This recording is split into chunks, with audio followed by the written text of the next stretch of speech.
He's an Austrian engineering professor.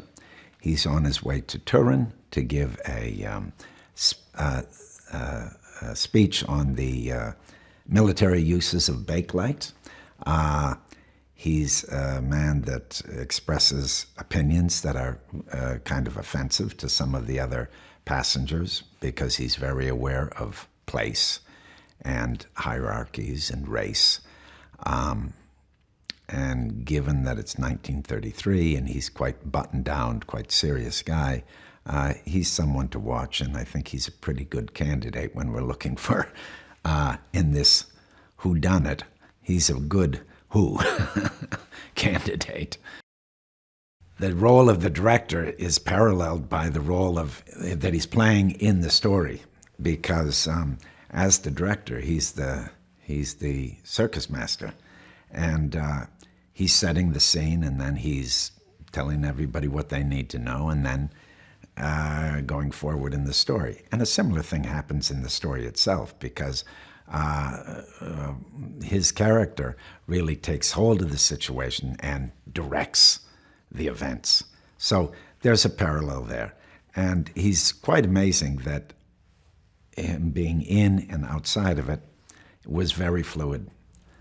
In some situations, he would shoot whole sequences of his side of a scene, and although we wouldn't see it, that would already be done, and then he would just basically do off-camera for us, which is kind of unorthodox, but it works perfectly well. You know, when actors are asked about other actors, they're always going to say nice things. But trust me, this is a very good group. And I think it's a testament to Ken's direction and organization and how the production has been run, that it's a group that really gets along together. And since it's an ensemble piece, there's a lot of time where you're around people supporting other people, and you're, I wouldn't say marginal in the scene, but you're not doing the heavy lifting. And that's true of almost all the characters with the exception of Poirot. So you need a certain kind of patience and a certain kind of willingness to support. So no room for prima donnas. And in this group, there were really none. All the characters in this story aren't who they appear to be. And Hardman is no exception. And he clearly, to be an Austrian, he's going to have an Austrian accent. It's 1933.